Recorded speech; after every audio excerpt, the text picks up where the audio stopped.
All right, so it has been about 16 months since I purchased this 2020 Ducati Monster 821, and it's been a few months since I put a video out on any modifications or things like that I've done to it. I did an overview video last summer that went over some of the basic modifications I had put on or that I installed myself shortly after purchasing the bike. But being over a year into ownership, I thought it was time to kind of review some of the modifications that I've put on my 821 Monster.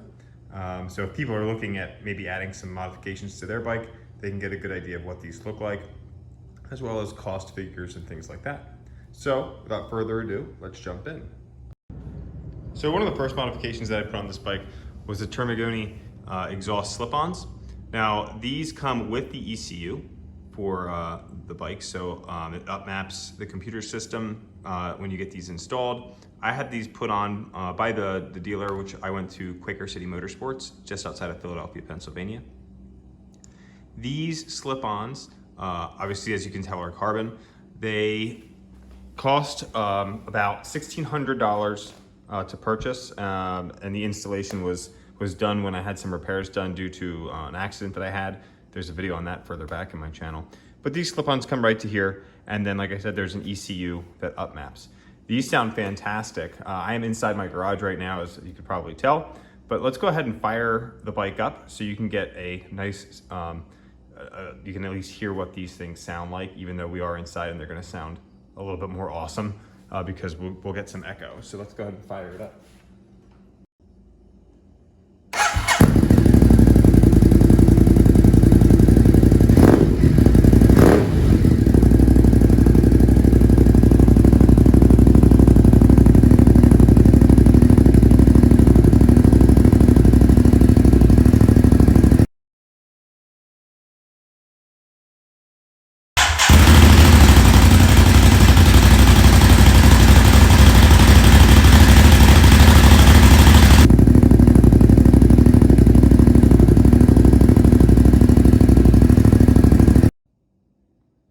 So I'm not gonna smoke myself out of my garage here with exhaust, but that gives you a bit of an idea of what these sound like.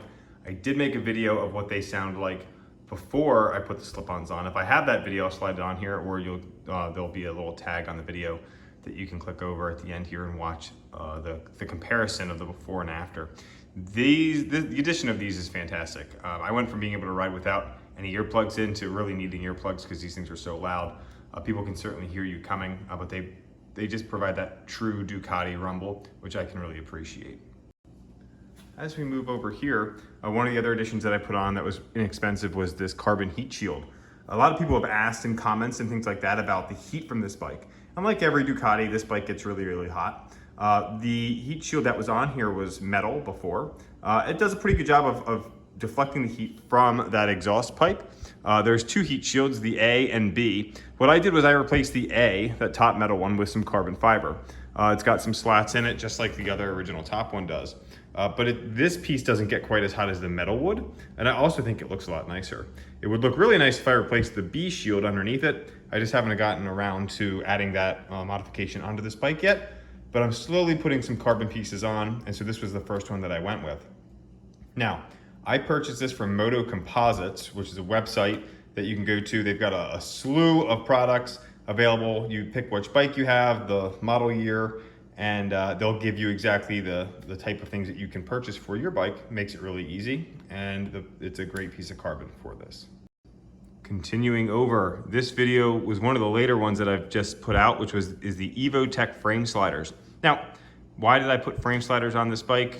For obvious reasons, to protect the bike in case it gets, I dump it, it falls over in the garage, or if I have to swerve out of the way of someone like I've had to do before and lay the bike down. So previously, I did not have these when I got in my accident, dented the tank, had to get that all repaired. Luckily that was covered by the other person's insurance, but I decided to make sure that we keep this thing nice and safe as we move forward. So I purchased these frame sliders. These things are great. I have them on each side of the bike, and as you can see, if we look down the side, they stick out the furthest. So they're gonna protect that whole side of the motorcycle, even including the radiator, in the event that the bike falls over. So these I don't remember the exact cost of these pieces. You know, if they were to fall down, you can get replacement pucks for these. I do have an installation video on my channel of how to put these on. Make sure that you follow the instructions if you do get these, because you do have to pull out the engine bolts to install them. So it's important that you don't take all the bolts out first. Make sure you do them one at a time. But go ahead and check that video out if you're interested. So that is modification number 3. Panning around here to the front of the bike.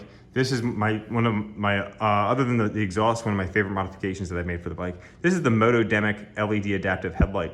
And so what I did was I removed the stock headlight, put this one on, and I did it for multiple reasons. First, it looks so much better than the original headlight. You have that classic Ducati Monster cafe racer style light on the front that you'd see back, you know, in the 90s or even early 2000s bikes would have before they upgraded to that more flat headlight that you see nowadays. It also provides a lot more light, which helps increase my visibility, which I can appreciate. I've ridden at night with this. It is amazing. Now I don't have the bike on, so we're just gonna get that little status light. Let me go ahead and turn my high beams on and off, and then we'll see. Those are your regular running lights right there. These things shine forever. It's a great headlight. It provides a lot of light on the road that stretches way out, makes sure that people see you even during the daytime. So this upgrade was about $1,200. I considered it a safety upgrade. You know, obviously people haven't seen me in the past, which is why I've gotten the accident that I did last summer. So I wanted to make sure that I put an upgrade on there that was gonna make me stand out a little bit more, and it looks great as well. You have the option when you purchase this of what kind of color you want for the lamp and the you know, the surround here and whatnot. I went with like all black, as you can see. I think it sets off really nice against the red of the motorcycle, so that's what I went with. But motodemic.com, you can order this for a lot of different bikes. And this is the adaptive LED. It's the most expensive one they make. As you kind of turn and lean, those LEDs here will turn and shine around the curve for you. You can get one that's just a standard LED or halogen as well. It's gonna save you some money and provide the same great look as this. So I purchased these bar and mirrors off of Amazon, actually. I had bar and mirrors on both of my last Ducati Monsters and I love them. Got rid of the big antenna, bug-eyed ones. One of the things that I haven't done yet is flip over these here, so I still have the threads up. You can actually unscrew those, flip that piece upside down so you don't see this. I just haven't gotten around to doing that yet. But these are great. I originally had them facing down to really give that cafe racer look and really lower this front bar down the way it would look. Had terrible visibility, so I went against it and flipped them back up. Panning across here, I've got quad lock for my phone. This thing's lights out great, love it. And then this is a mount for a 360-degree camera. It's the Insta360 that I started using as well, which is fantastic. And I got that just to make sure that I'm protected from, you know, people pulling out in front of me, just so I have that footage in case insurance would ever need it, and things like that. Panning back down here, I talk about bug eyes. I got rid of the bug eye turn signals that stick out from here as well. I've got the New Rage Cycle turn signals that are right here on the fork. If I go ahead and turn the bike on, and then if we go ahead and turn signal. So those are great. Turn that off. They really clean up the front of the bike so you no longer have those things that stick out. If you order those from New Rage Cycles, order them, send your order number in on email, let them know what bike it's for, and they will hook you up by putting the connector tab already on, so they're just plug and play at that point, which makes these really, really great. I have a video of the install process of this on my channel as well. The only other thing I have on this bike right now that I can think of off the top of my head is I've got these little guys back here for a rear stand. I don't have a rear stand yet. They've been out of stock for a while. I can probably get one now. I haven't looked in a little while. But for now, I have those on there. I went with red. It's not the same red as the bike, but it's pretty close. But that's it for now. What's next? I've thought about a few different things. I've thought about doing the clear clutch cover from Ducati. And in fact, I talked to some of the mechanics from some of the local dealers, and they all told me go against it. Now, I think they look awesome. I had an open clutch on my 98 Monster M900, and it was fantastic. Obviously, seeing the gearing or the clutch spinning and all that is fantastic. And I wish they still had the dry clutch on these bikes so you get that nice clanking, but I thought the Duca bike option would be great.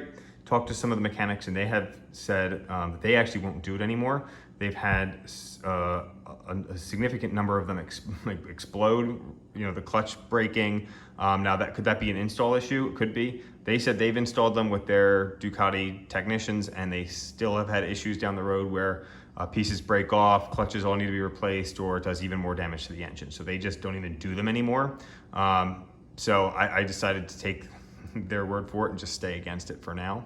A lot of people have asked about removing these rear passenger pegs. My wife does ride with me sometimes, so they're gonna stay on there. Thought about maybe doing some rear sets as well, or switching out from the cable clutch to a hydraulic clutch and getting some reservoirs and things like that, and redoing some master cylinders as well, or more carbon. So who knows where we'll end up next. But this bike has come along really well in the year that I've owned it. Blessed to be able to have it and ride it. It's a great bike to have.